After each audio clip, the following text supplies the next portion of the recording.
이 사연은 경상도 어느 작은 마을에 살았던 한 아버지의 실화를 각색하였습니다.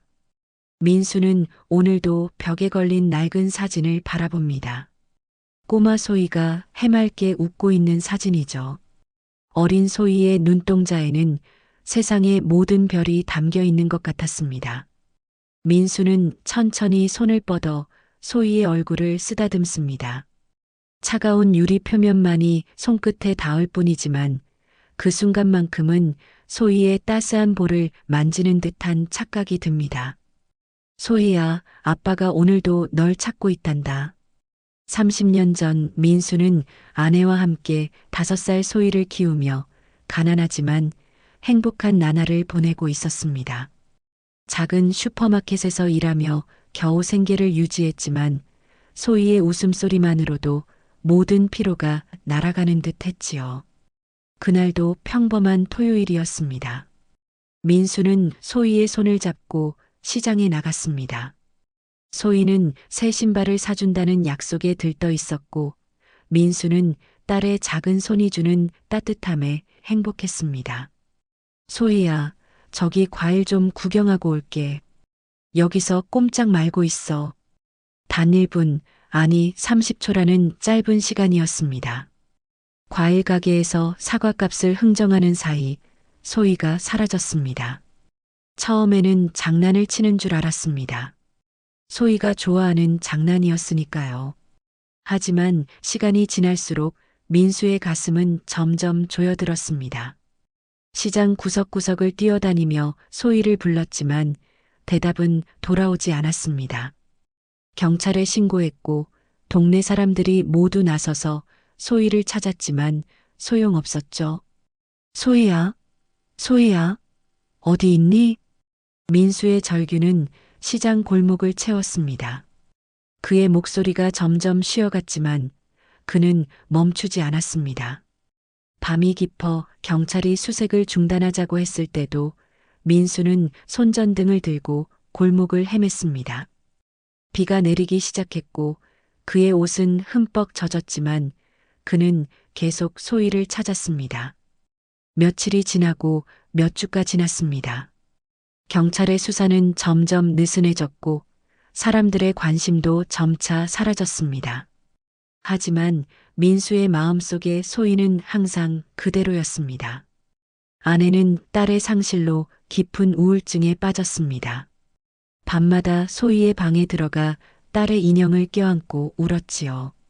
민수도 아내를 위로할 힘이 없었습니다. 그저 매일 아침 소희를 찾기 위해 집을 나서는 것이 그의 유일한 일과가 되었습니다. 다른 사람들은 포기했어도 나는 절대 포기하지 않을 거야. 소희는 반드시 살아있을 거야. 민수는 스스로에게 다짐했습니다. 하지만 현실은 냉혹했습니다. 소희가 사라진 지 1년 후 아내는 병상에 눕게 되었습니다. 의사는 몸의 병이 아니라 마음의 병이라고 했습니다.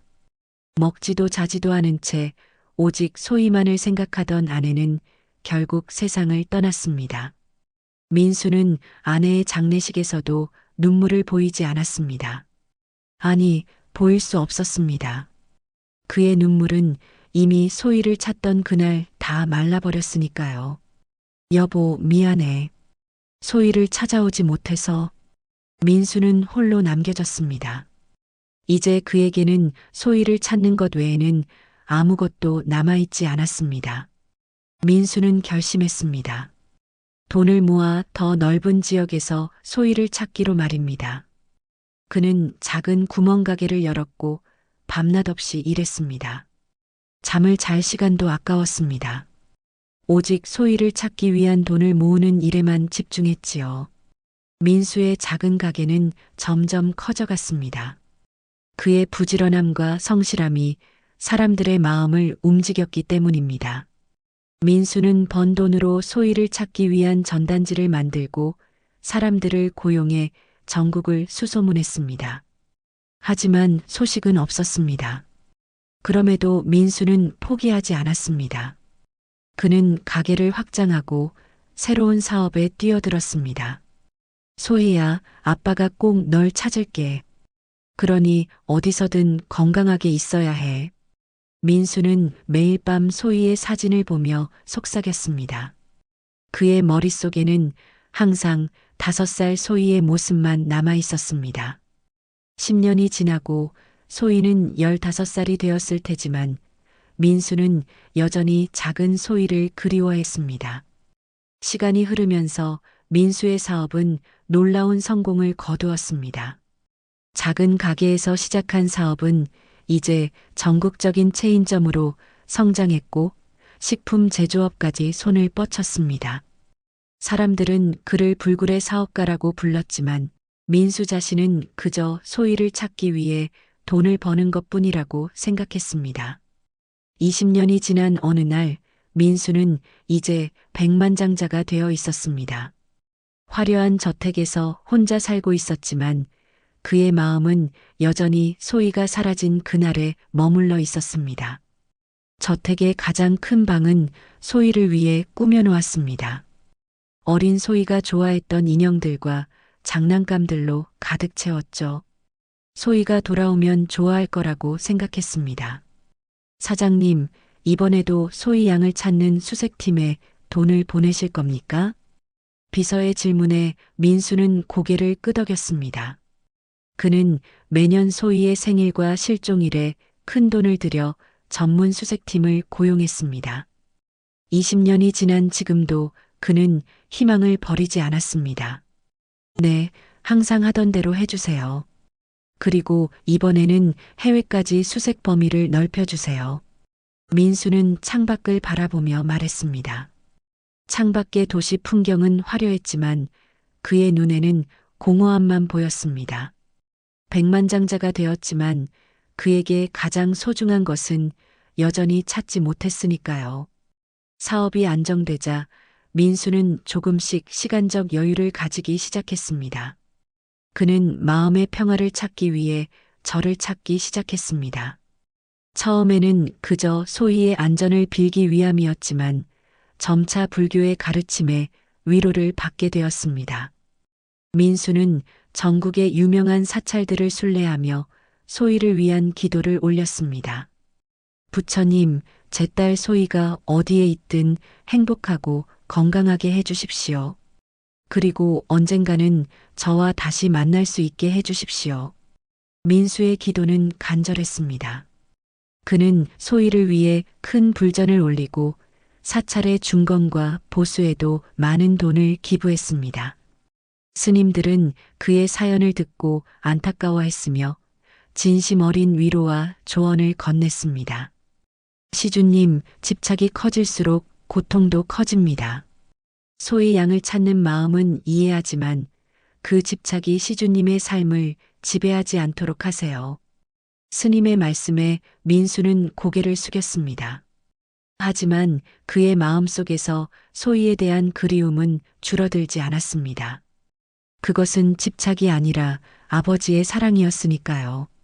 민수는 특히 소희가 사라진 날이면 어김없이 절을 찾았습니다.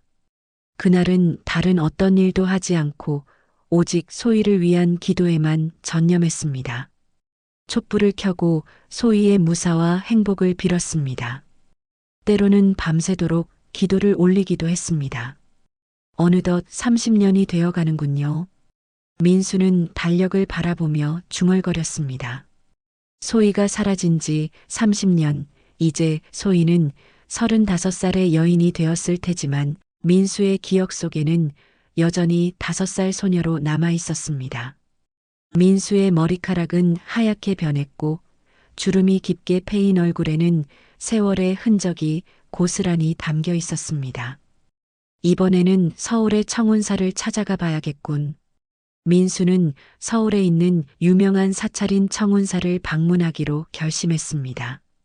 그곳은 아직 가보지 않은 곳이었고 소문에 의하면 기도의 효험이 특별하다고 했습니다. 민수는 마음속으로 이번 방문에서는 뭔가 특별한 일이 일어날 것 같은 예감을 느꼈습니다. 민수는 조용히 짐을 챙겼습니다. 소희의 어린 시절 사진, 그녀가 좋아했던 작은 인형, 그리고 불공을 드릴 정성스러운 마음까지. 운전기사가 차를 준비하는 동안 민수는 저택의 창문 너머로 하늘을 바라봤습니다. 구름 한 점 없는 맑은 하늘이 그를 반겼습니다. 오늘은 좋은 날이 될 것 같습니다. 운전기사의 말에 민수는 미소로 답했습니다. 그의 미소 속에는 희망과 두려움이 공존했습니다. 30년간 이어진 기다림, 그 기다림이 언젠가는 끝날까요? 민수는 자신도 모르게 주머니에 넣어둔 소희의 사진을 꺼내 한 번 더 바라봤습니다. 서울로 향하는 길은 평화로웠습니다. 창밖으로 펼쳐진 풍경이 변해갔고 민수의 마음도 조금씩 가벼워졌습니다. 몇 시간의 여정 끝에 그들은 서울에 도착했고 곧바로 청운사로 향했습니다. 청운사는 도심 속에 자리한 고즈넉한 사찰이었습니다. 수백 년 된 나무들이 사찰을 감싸고 있었고 고요한 분위기가 마음을 편안하게 해주었습니다. 민수는 차에서 내려 천천히 사찰 입구로 걸어갔습니다. 그의 발걸음은 무거웠지만 마음만은 어느 때보다 가벼웠습니다. 어서 오세요, 시주님. 입구에서 만난 스님의 인사에 민수는 공손히 고개를 숙였습니다. 그는 사찰 안으로 들어가 먼저 부처님께 예를 올렸습니다. 그리고 소희를 위한 특별한 기도를 시작했습니다. 그의 기도는 언제나 같았습니다. 소희의 안전과 행복, 그리고 언젠가 다시 만날 수 있기를. 기도를 마친 후 민수는 사찰 마당을 거닐었습니다. 고요한 분위기 속에서 그는 마음의 평화를 찾고 있었습니다. 그때 멀리서 빗자루로 마당을 쓰는 중년 여성이 눈에 들어왔습니다. 민수는 무심코 그녀를 바라보다가 갑자기 걸음을 멈췄습니다. 여성은 민수를 향해 고개를 들었고 그 순간 민수의 심장은 멎을 듯 했습니다. 그녀의 눈매, 그리고 미소가 어린 소희와 너무나 닮아 있었습니다. 물론 그녀는 중년 여성이었고 소희는 5살 소녀였습니다. 하지만 그 눈빛만은 분명 소희의 그것과 같았습니다. 민수는 그 자리에 얼어붙었습니다. 다리가 떨려왔고 심장은 마구 뛰기 시작했습니다. 그는 자신의 눈을 의심했습니다. 이런 일이 가능할까요? 30년이 지났는데 이렇게 우연히 만날 수 있을까요? 아니면 그저 간절한 바람이 만들어낸 착각일 뿐일까요? 혹시 무슨 일 있으신가요? 여성이 빗자루를 내려놓고 민수에게 다가왔습니다. 그녀의 목소리는 부드럽고 따뜻했습니다. 민수는 말을 잇지 못했습니다. 그저 그녀의 얼굴을 바라볼 뿐이었습니다. 괜찮으세요? 얼굴이 창백하신데. 여성의 걱정 어린 물음에 민수는 간신히 입을 열었습니다. 아, 네, 괜찮습니다. 그냥 잠시 어지러워서요. 민수는 더 이상 말을 잇지 못했습니다. 어떻게 말을 꺼내야 할지 몰랐습니다. 당신이 혹시 내 딸 소희가 아닌가요? 라고 물을 수는 없었습니다. 그녀는 분명 놀라고 당황할 테니까요.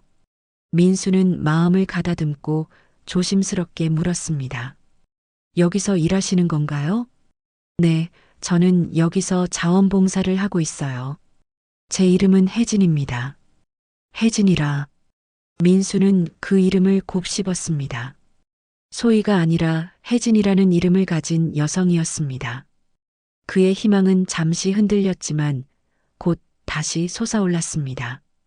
이름은 바뀔 수 있으니까요. 저는 민수라고 합니다. 기도하러 왔다가 우연히 당신을 보게 됐네요.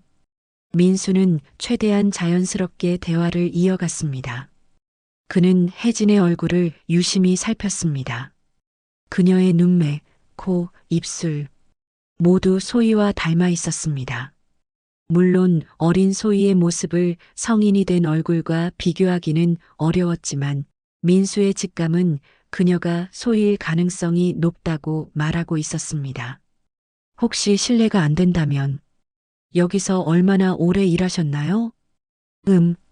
한 5년 정도 됐을까요? 저는 원래 고아원에서 자랐는데 그곳에서 불교를 접하게 되어 이곳에서 봉사활동을 시작하게 됐어요. 고아원이라는 단어에 민수의 귀가 솔깃해졌습니다. 혜진이 고아원에서 자랐다면 그녀의 부모에 대해 모를 수도 있다는 뜻이었습니다. 민수는 더 많은 것을 알고 싶었지만 너무 직접적인 질문은 피하고 싶었습니다. 그렇군요. 저도 사실 오래전에 딸을 잃었습니다. 그 이후로 사찰을 다니며 기도를 드리고 있어요. 민수의 말에 혜진은 안타까운 표정을 지었습니다. 정말 슬픈 일이네요. 부처님의 가피가 있으시길 바랍니다. 민수와 혜진의 대화는 자연스럽게 이어졌습니다.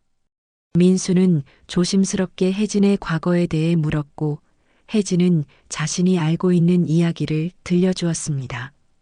저는 5살 때 고아원에 맡겨졌다고 들었어요. 제 부모님이 누구인지 어떤 사연으로 저를 포기하셨는지는 알지 못합니다. 혜진의 말에 민수의 심장은 더 빠르게 뛰기 시작했습니다. 5살 소희가 사라진 나이와 일치했습니다. 물론 우연의 일치일 수도 있었지만 민수는 이것이 운명이라고 느꼈습니다. 혹시 어떤 고아원이었는지 기억하시나요? 예, 서울의 새싹 보육원이었어요. 18살이 될 때까지 그곳에서 자랐습니다. 민수는 그 이름을 마음속으로 기억해 두었습니다. 나중에 반드시 확인해 봐야 할 정보였습니다. 그는 계속해서 자연스러운 대화를 이어나갔고 혜진의 이야기에 귀 기울였습니다. 혜진은 고아원에서 자라 대학을 졸업하고 지금은 작은 회사에서 일하면서 주말에 절에서 봉사활동을 한다고 했습니다. 혜진 씨는 어렸을 때 좋아했던 노래나 동요가 있었나요? 민수의 질문에 혜진은 잠시 생각에 잠겼습니다. 글쎄요. 어렸을 때 자주 불렀던 노래가 있긴 해요. 제가 어디서 배웠는지는 기억이 나지 않지만 늘 그 노래를 흥얼거렸대요. 민수는 갑자기 떨리는 목소리로 물었습니다. 혹시 이런 노래인가요?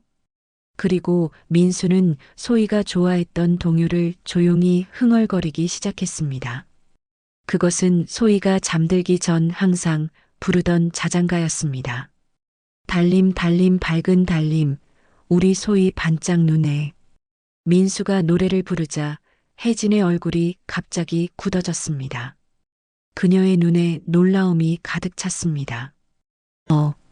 어떻게 아셨어요? 그 노래. 혜진의 반응에 민수는 숨을 들이쉬었습니다. 그의 눈에서는 눈물이 맺혔습니다. 이것은 우연이 아니었습니다. 혜진이 소희일 가능성이 점점 높아지고 있었습니다. 그 노래는 제가 딸에게 불러주던 자장가예요. 제가 직접 만든 노래였거든요. 혜진은 혼란스러운 표정을 지었습니다. 그녀는 그 노래가 자신의 오래된 기억 속에만 존재한다고 생각했는데 갑자기 낯선 노인이 그 노래를 알고 있다는 사실이 이해되지 않았습니다. 저도 그 노래를 어렸을 때부터 알고 있었어요. 제 기억 속에 늘 있었던 노래였는데 민수는 용기를 내어 자신의 이야기를 조금씩 풀어놓기 시작했습니다. 소희를 잃은 그날의 이야기, 그 후 30년간 딸을 찾아 헤맨 이야기, 그리고 혜진을 보는 순간 느낀 강한 직감에 대해 말했습니다. 혜진 씨, 정말 당황스럽겠지만 혹시 당신이 제 딸 소희일지도 모른다는 생각이 듭니다. 민수의 말에 혜진은 크게 놀랐습니다. 그녀의 눈에는 혼란과 놀라움, 그리고 희미한 기대감이 교차했습니다. 혜진은 항상 자신의 부모가 누구인지, 왜 자신을 버렸는지 궁금해했습니다. 하지만 이렇게 갑자기 누군가가 나타나 자신이 그의 딸일지도 모른다고 말하니 당황스러웠습니다. 저도 항상 제 부모님이 누구신지 알고 싶었어요. 하지만 이렇게 갑자기 혜진의 말에 민수는 고개를 끄덕였습니다. 그도 이 상황이 얼마나 갑작스럽고 혼란스러운지 이해했습니다. 천천히 생각해 보세요. 저도 확신할 수는 없습니다. 하지만 당신을 보는 순간 제 마음이 소희를 외치고 있었어요. 민수는 주머니에서 소희의 사진을 꺼내 혜진에게 보여주었습니다. 어린 소희의 사진이었습니다. 혜진은 사진을 받아들고 유심히 바라보았습니다. 그녀의 손이 미세하게 떨리고 있었습니다. 이 아이가 저인가요? 그럴 가능성이 있습니다. 하지만 확실한 건 아직. 민수의 말이 채 끝나기도 전에 혜진은 갑자기 자신의 손등을 내밀었습니다. 그곳에는 작은 흉터가 있었습니다. 저는 이 흉터가 어떻게 생겼는지 항상 궁금했어요.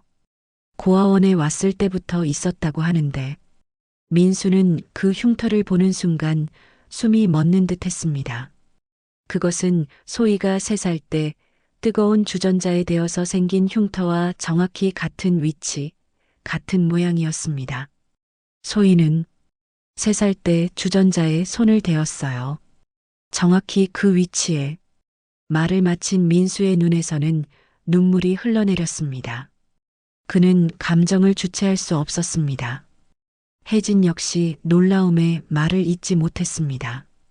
두 사람은 한동안 아무 말도 하지 못한 채 서로를 바라보았습니다. 사찰의 고요한 분위기 속에서 두 사람의 마음은 격렬하게 요동치고 있었습니다. 혜진 씨, 아니 소희야. 내가 정말 내 딸이 맞다면. 민수의 목소리는 떨렸고 그의 얼굴에는 희망과 두려움이 교차했습니다. 그는 30년간 이 순간을 꿈꿔왔습니다. 하지만 정말 이 순간이 오니 오히려 두려움이 밀려왔습니다. 만약 혜진이 소희가 아니라면? 이 모든 것이 그저 우연의 일치라면? 혜진도 혼란스러웠습니다. 그녀는 항상 자신의 뿌리를 찾고 싶었지만 이렇게 갑작스럽게 만난 노인이 자신의 아버지라고 주장하니 어떻게 받아들여야 할지 몰랐습니다. 하지만 그 노래, 그 흉터, 이것들은 단순한 우연이라고 보기에는 너무 많은 일치점이었습니다. 침묵이 흐르는 가운데 민수는 마음을 가다듬고 조심스럽게 입을 열었습니다. 혜진 씨, 이런 제안이 갑작스럽겠지만 DNA 검사를 해보는 것이 어떨까요? 혜진은 잠시 생각에 잠겼습니다.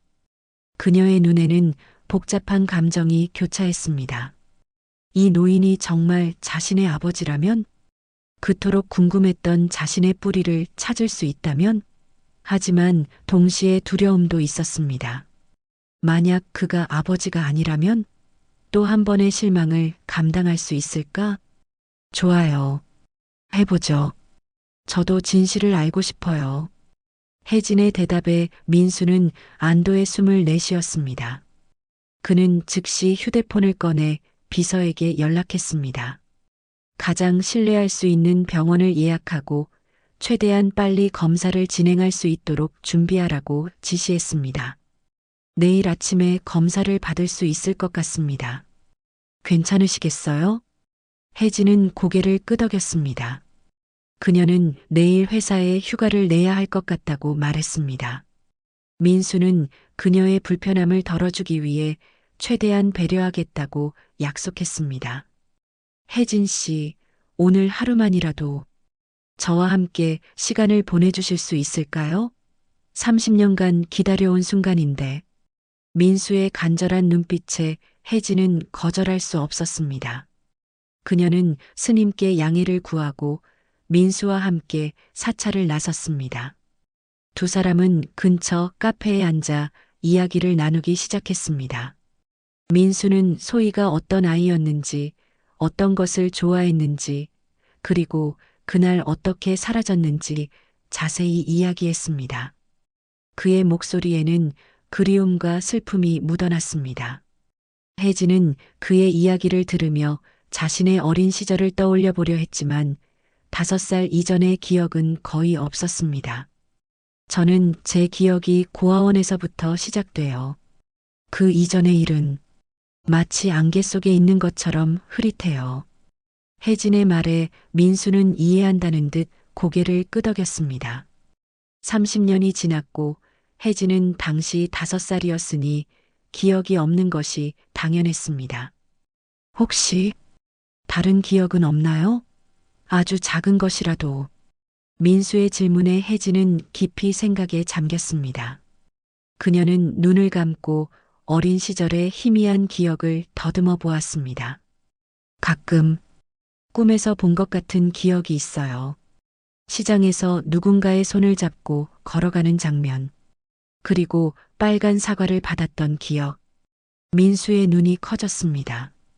소희가 사라진 그날, 그는 소희에게 사과를 사주겠다고 약속했었습니다. 그리고 시장에서 잠시 과일 가게에 들러 사과를 고르던 중 소희가 사라졌었죠. 소희는 사과를 무척 좋아했어요. 특히 빨간 사과를. 민수의 말에 혜진은 갑자기 머리가 지끈거리는 것을 느꼈습니다. 희미한 기억의 파편들이 그녀의 머릿속을 스쳐 지나갔습니다.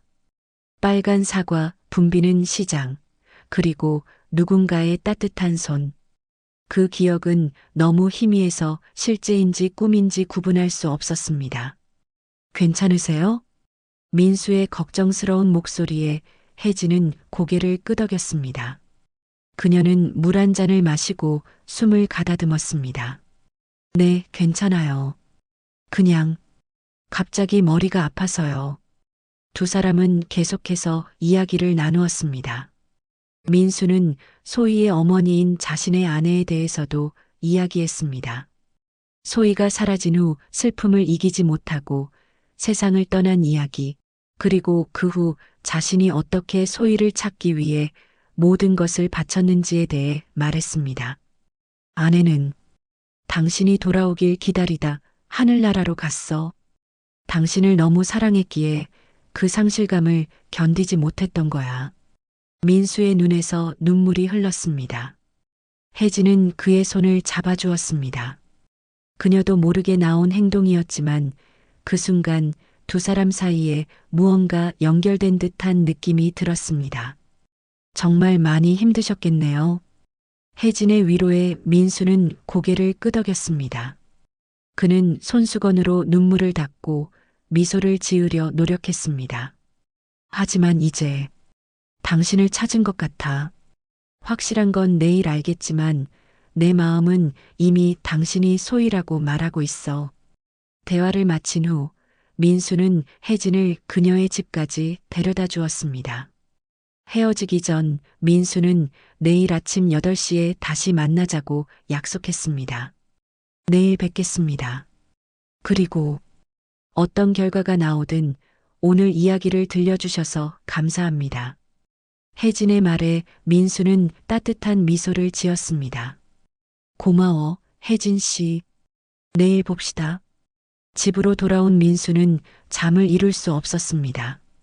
그는 침대에 누워 천장을 바라보며 오늘 있었던 일을 되새겼습니다.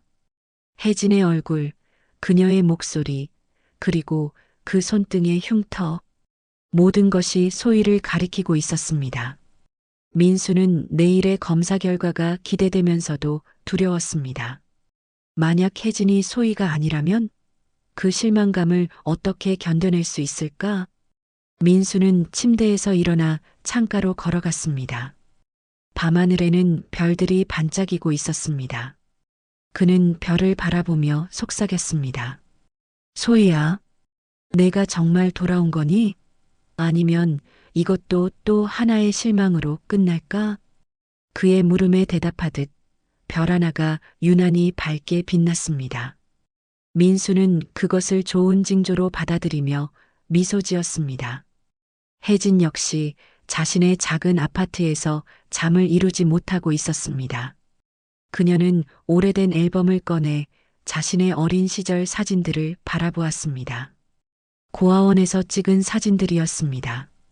그녀는 민수가 보여준 소희의 사진과 자신의 어린 시절 사진을 비교해 보았지만 확실한 판단을 내릴 수 없었습니다. 내가 정말 그분의 딸일까? 다음 날 아침 민수는 약속 시간보다 일찍 혜진의 아파트 앞에 도착했습니다. 그는 차 안에서 초조하게 시간을 확인하며 기다렸습니다. 8시 정각 혜진이 아파트 현관에 나타났고 민수는 서둘러 차에서 내려 그녀를 맞이했습니다. 안녕하세요. 잘 주무셨어요? 민수의 인사에 혜진은 미소를 지었습니다. 아니요. 사실 잠을 거의 못 잤어요. 너무 많은 생각이 머릿속을 맴돌아서 민수도 공감한다는 듯 고개를 끄덕였습니다.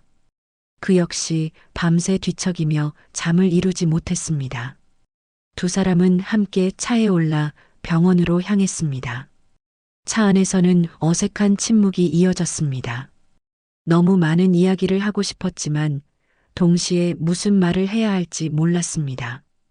병원에 도착하자 민수의 비서가 이미 기다리고 있었습니다. 그는 모든 절차를 미리 준비해 두었고 두 사람은 곧바로 검사실로 안내받았습니다. DNA 검사는 간단했지만 결과가 나오기까지는 시간이 필요했습니다. 보통은 일주일 정도 걸린다고 하는데 특별히 부탁해서 내일까지는 결과를 받을 수 있을 것 같습니다. 민수의 설명에 혜진은 고개를 끄덕였습니다.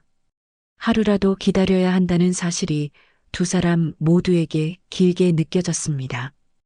혜진 씨, 검사 결과를 기다리는 동안 저와 함께 시간을 보내주실래요? 30년을 기다렸는데 하루가 너무 길게 느껴집니다. 민수의 부탁에 혜진은 잠시 망설였지만 곧 동의했습니다. 그녀도 이 상황이 정리될 때까지 혼자 있는 것보다는 민수와 함께 있는 것이 낫다고 생각했습니다. 두 사람은 병원을 나와 근처 공원으로 향했습니다. 공원의 벤치에 앉아 민수는 소희의 어린 시절 이야기를 더 자세히 들려주었습니다. 소희가 처음 걸음마를 뗐을 때, 처음 아빠라고 불렀을 때, 그리고 유치원에서 있었던 재미있는 에피소드들까지. 민수의 이야기는 마치 오래된 영화처럼 생생했습니다. 소희는 그림 그리는 것을 좋아했어요. 항상 집벽에 그림을 그려서 엄마한테 혼나곤 했죠. 혜진은 그 말에 갑자기 놀란 표정을 지었습니다. 저도 어렸을 때부터 그림 그리는 걸 정말 좋아했어요. 고아원 선생님들이 제가 항상 벽에 그림을 그려서 골치 아팠다고 하셨어요. 민수의 눈이 반짝였습니다. 또 하나의 일치점이었습니다. 그는 주머니에서 작은 사진첩을 꺼내 혜진에게 보여주었습니다. 그 안에는 소희가 그렸던 그림들의 사진이 몇 장 있었습니다. 이것들은 소희가 그렸던 그림들이에요. 제가 소중히 간직하고 있었죠. 혜진은 그 그림들을 유심히 살펴보았습니다. 아이가 그린 단순한 그림들이었지만 어딘가 익숙한 느낌이 들었습니다. 특히 한 그림에서는 항상 해와 산을 특이한 방식으로 그린 것이 눈에 띄었습니다. 이상하네요. 저도 항상 해를 이렇게 그렸어요. 반원 모양이 아니라 원 안에 작은 원들이 있는 형태로. 민수는 숨을 들이쉬었습니다. 그것은 소희만의 독특한 그림 스타일이었습니다. 아무도 그렇게 가르쳐 주지 않았는데 소희는 항상 해를 그런 식으로 그렸습니다. 두 사람은 계속해서 이야기를 나누며 시간을 보냈습니다. 점심시간이 되자 민수는 혜진을 고급 레스토랑으로 초대했습니다. 그곳에서 민수는 자신이 소희를 잃은 후 어떻게 사업가가 되었는지 그리고 어떻게 백만장자가 되었는지 이야기했습니다. 모든 것이 소희를 찾기 위해서였어요. 돈이 있으면 더 넓은 지역에서 수색할 수 있고 더 많은 정보를 얻을 수 있을 거라 생각했죠. 혜진은 민수의 이야기를 들으며 깊은 감동을 받았습니다. 30년 동안 한 번도 포기하지 않고 딸을 찾아온 그의 의지와 사랑이 놀라웠습니다. 정말 대단하세요. 그렇게 오랜 시간 동안 희망을 잃지 않으셨다니. 민수는 미소를 지었습니다. 부모의 마음이란 그런 거예요. 자식을 위해서라면 무엇이든 할 수 있죠. 식사를 마친 후 두 사람은 민수가 소희를 잃은 그 시장으로 향했습니다. 30년이 지났지만 그 시장은 여전히 그 자리에 있었습니다. 물론 많이 변했지만 기본적인 구조는 그대로였습니다. 여기서 소희가 사라졌어요. 민수는 한 과일 가게 앞에 서서 말했습니다. 그의 목소리는 떨렸고 눈에는 눈물이 고였습니다. 혜진은 그 장소를 바라보며 무언가를 떠올리려 했지만 아무 기억도 나지 않았습니다. 미안해요. 아무것도 기억나지 않아요. 혜진의 말에 민수는 이해한다는 듯 고개를 끄덕였습니다. 괜찮아요. 너무 오래된 일이니까. 그들이 시장을 걷고 있을 때 갑자기 한 노파가 민수를 알아보고 다가왔습니다. 아이고, 민수 씨 아니십니까? 아직도 이 동네에 오시나요? 민수는 그 노파를 알아보고 반갑게 인사했습니다. 그녀는 민수가 소희를 찾을 때 도움을 주었던 시장 상인 중 한 명이었습니다. 네, 오랜만이네요. 아직도 가게를 하고 계시는군요. 노파는 혜진을 보더니 갑자기 놀란 표정을 지었습니다. 어머, 이 아가씨는 누구신가요? 어디선가 본 것 같은데. 민수와 혜진은 서로를 바라보았습니다. 민수의 심장이 빠르게 뛰기 시작했습니다. 저는 혜진이라고 합니다. 저를 아시나요? 노파는 한동안 혜진의 얼굴을 유심히 바라보다가 고개를 저었습니다. 아니, 그냥 어디선가 본 것 같아서 늙은이 착각인가 보네요. 민수는 조금 실망했지만 동시에 희망도 느꼈습니다. 노파가 혜진을 어디선가 본 것 같다고 한 것은 혜진이 이 동네와 연관이 있을 수도 있다는 의미였으니까요. 하루가 저물어갈 무렵 민수는 혜진을 그녀의 집으로 데려다 주었습니다. 헤어지기 전 두 사람은 내일 검사 결과를 함께 확인하기로 약속했습니다. 내일 병원에서 연락이 오면 제가 바로 알려드릴게요. 혜진의 말에 민수는 고개를 끄덕였습니다. 그는 차 안에서 혜진이 집으로 들어가는 모습을 지켜보았습니다. 그녀의 뒷모습이 소희와 너무 닮아 있어 민수의 가슴이 아팠습니다. 소희야, 정말 너였으면 좋겠다. 민수는 소리내어 중얼거렸습니다. 그리고 천천히 차를 출발시켜 자신의 호텔로 향했습니다. 내일이 빨리 왔으면 하는 마음뿐이었습니다. 다음 날 아침 민수는 일찍 일어나 창밖을 바라보았습니다. 맑은 하늘이 그를 반겼고 그는 이것을 좋은 징조로 받아들였습니다. 오늘은 인생에서 가장 중요한 날이 될지도 모르는 날이었으니까요. 민수는 서둘러 준비를 마치고 병원으로부터의 연락을 기다렸습니다. 오전 10시 병원에서 전화가 왔습니다. 검사 결과가 나왔으니 방문해달라는 내용이었습니다. 민수는 즉시 혜진에게 연락했고 두 사람은 병원에서 만나기로 약속했습니다. 긴장되네요. 병원 앞에서 만난 혜진이 떨리는 목소리로 말했습니다. 민수도 마찬가지였습니다. 그의 손은 미세하게 떨리고 있었고 심장은 빠르게 뛰고 있었습니다. 저도요.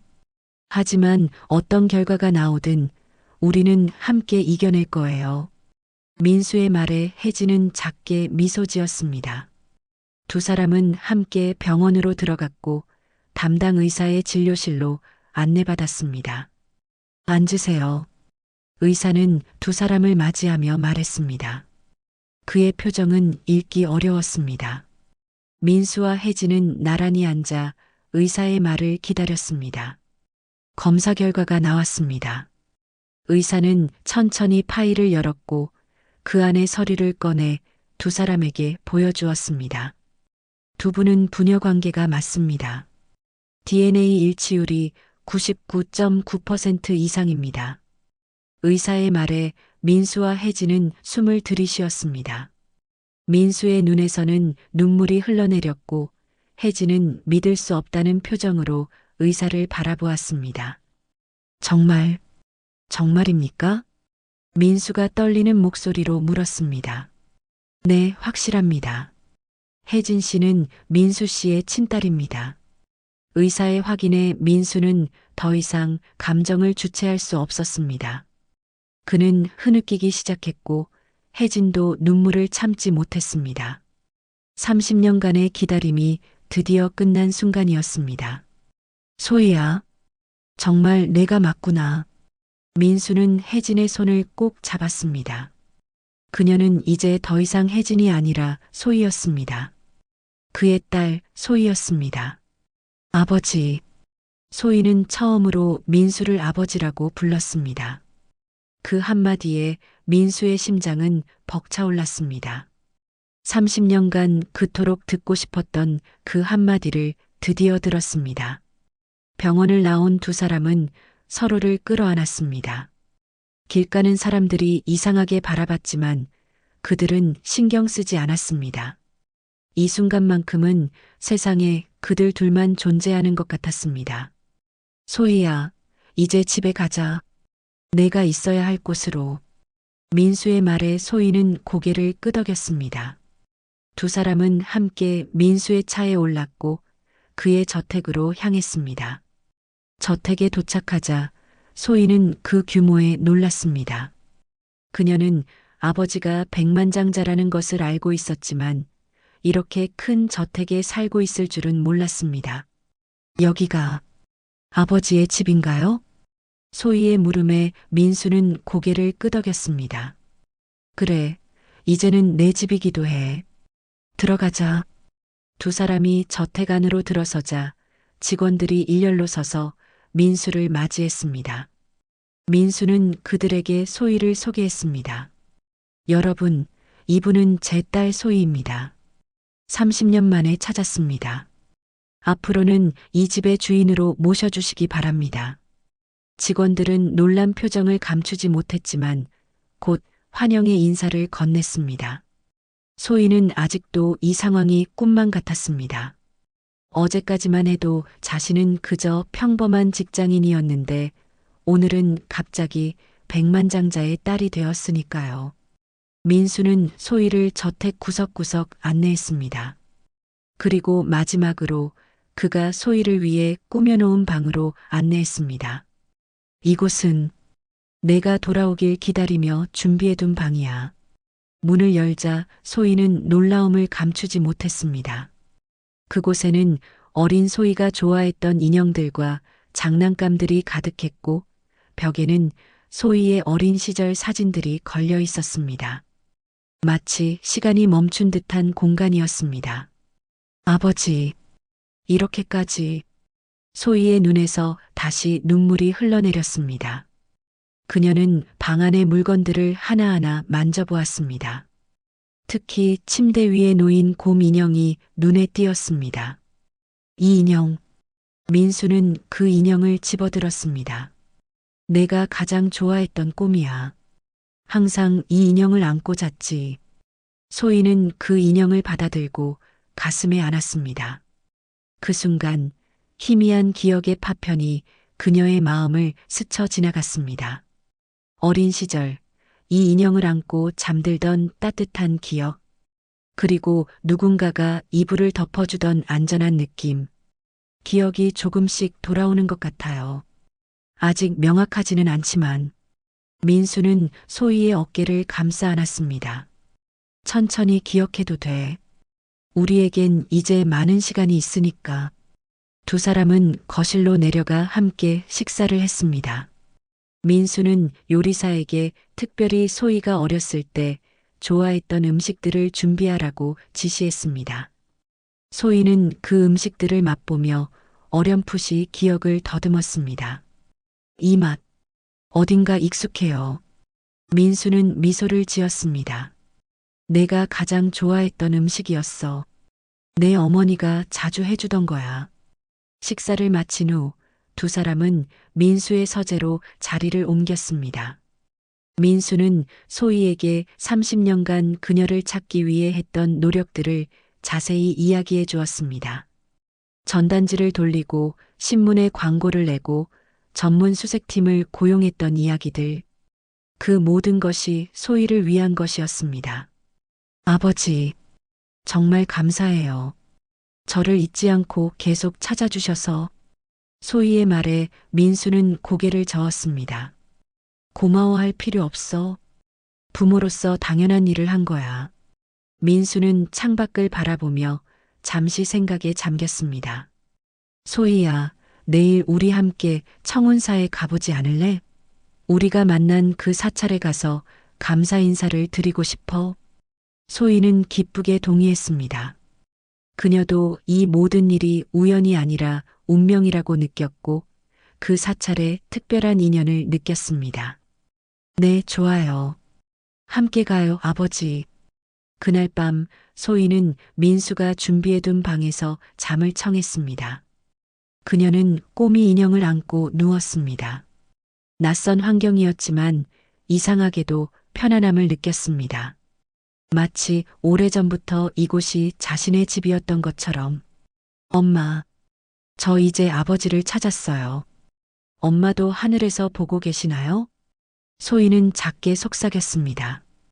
그리고 곧 깊은 잠에 빠져들었습니다. 그날 밤 그녀는 오랜만에 편안한 꿈을 꾸었습니다. 꿈속에서 그녀는 어린 소녀였고 엄마와 아빠와 함께 행복하게 웃고 있었습니다. 아침 햇살이 창문을 통해 방 안으로 스며들었을 때 소희는 천천히 눈을 떴습니다. 잠시 자신이 어디에 있는지 혼란스러웠지만 곧 어제의 일들이 떠올랐고 그녀는 미소를 지었습니다.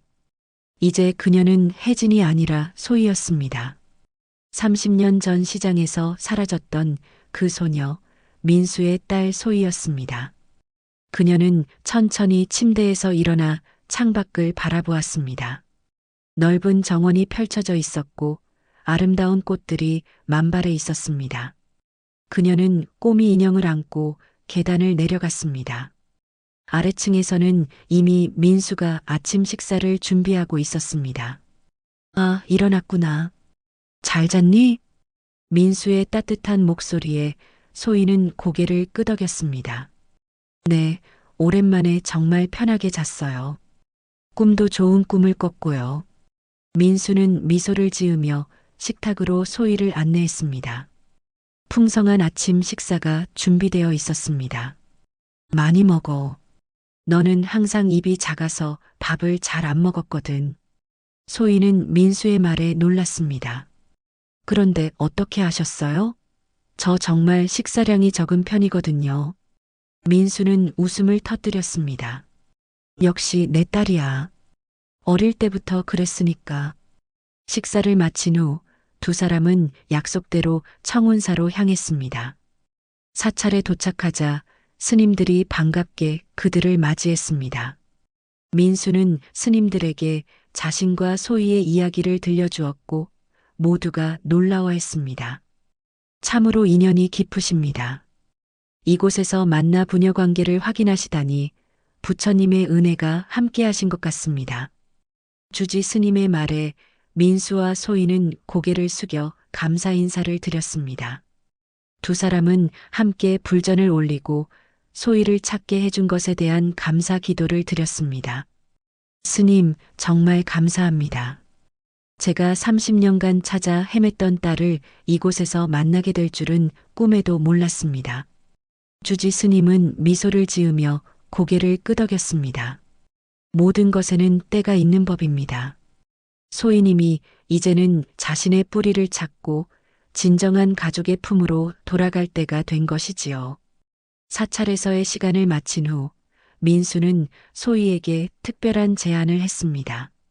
소희야, 우리 함께 내 어머니 산소에 가보지 않을래?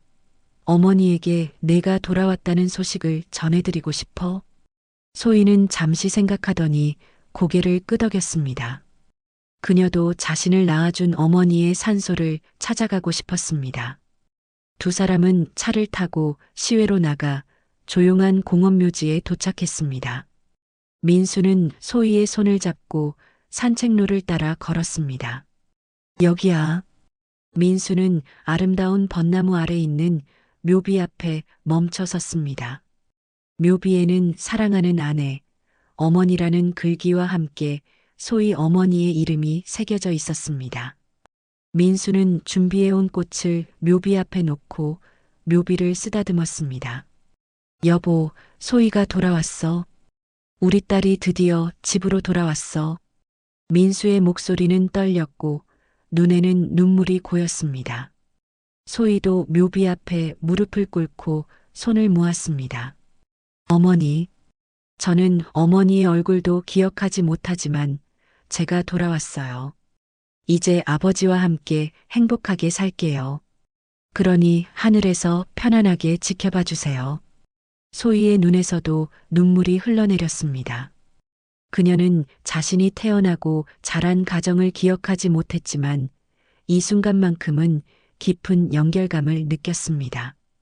마치 어머니의 영혼이 그녀를 반기는 것 같았습니다. 민수와 소희는 한동안 묘비 앞에 앉아 이야기를 나누었습니다.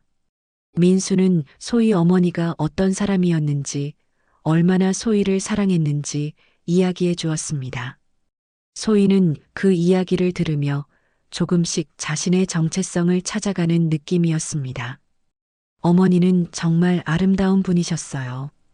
당신을 너무 사랑하셨고 당신이 사라졌을 때 너무 큰 슬픔에 빠지셨지. 하지만 이제 우리가 다시 만났으니 어머니도 하늘에서 기뻐하실 거야. 민수의 말에 소희는 고개를 끄덕였습니다. 그녀는 어머니의 묘비를 한 번 더 쓰다듬고 천천히 자리에서 일어났습니다. 묘지를 떠나며 민수는 소희에게 앞으로의 계획에 대해 물었습니다. 소희야, 앞으로 어떻게 지내고 싶니? 물론 내 집에서 함께 살면 좋겠지만 내가 원하는 대로 결정하면 돼. 소희는 잠시 생각에 잠겼습니다. 그녀는 지금까지 자신의 삶을 살아왔고 갑자기 모든 것을 바꾸는 것이 쉽지 않을 것이라고 생각했습니다. 하지만 동시에 아버지와 함께 새로운 시작을 하고 싶은 마음도 있었습니다. 일단은 제 아파트를 정리하고 회사에도 상황을 설명해야 할 것 같아요. 그 후에 아버지 집으로 이사할게요. 그리고 제 이름도 다시 소희로 바꾸고 싶어요. 민수는 기쁜 마음으로 동의했습니다. 그는 소희가 자신의 삶을 정리할 시간이 필요하다는 것을 이해했고 그녀의 결정을 존중했습니다. 그래, 내가 원하는 대로 하자. 내가 모든 면에서 도와줄게. 그날 저녁 민수와 소희는 소희가 사라졌던 그 시장으로 다시 돌아갔습니다. 이번에는 좀 더 평화로운 마음으로 그곳을 걸었습니다. 두 사람은 손을 꼭 잡고 시장의 골목을 천천히 거닐었습니다. 바로 이곳에서 내가 사라졌어. 그날 이후로 내 인생은 완전히 바뀌었지. 민수는 그날의 기억을 떠올리며 말했습니다. 소희는 아버지의 손을 더 꼭 잡았습니다. 이제는 다시는 헤어지지 않을 거예요, 아버지. 두 사람은 시장의 한 벤치에 앉아 석양을 바라보았습니다. 민수는 소희의 어깨를 감싸 안았습니다. 소희야, 앞으로 우리 같이 많은 일을 해보자. 내가 사라진 후 내가 사업을 하면서 모은 돈의 일부를 자선 사업에 쓰고 있어. 특히 고아원 아이들을 돕는 일에 관심이 많아. 너도 함께하면 좋겠다. 소희는 그 제안에 기쁘게 동의했습니다. 그녀도 고아원에서 자란 경험이 있기에 그런 아이들의 마음을 잘 이해했습니다. 네, 아버지. 저도 그런 일을 하고 싶어요. 제가 겪은 경험을 바탕으로 아이들을 도울 수 있을 것 같아요. 민수는 만족스러운 미소를 지었습니다. 그는 이제 30년간의 공허함을 딸과 함께하는 의미 있는 삶으로 채울 수 있게 되었습니다. 그럼 결정된 거야. 내일부터 우리의 새로운 삶이 시작되는 거야. 석양이 완전히 저물고 별들이 하늘을 수놓기 시작했습니다. 민수와 소희는 벤치에서 일어나 천천히 걸음을 옮겼습니다. 그들의 앞에는 새로운 시작, 새로운 여정이 기다리고 있었습니다. 아버지, 정말 감사해요. 저를 포기하지 않고 찾아주셔서. 소희의 말에 민수는 고개를 저었습니다. 아니야, 소희야. 내가 감사해야지. 내가 돌아와줘서. 이제 나는 다시 살아갈 이유가 생겼어. 두 사람은 서로를 바라보며 따뜻한 미소를 나누었습니다. 그들의 얼굴에는 더 이상 슬픔이나 상실감이 없었습니다.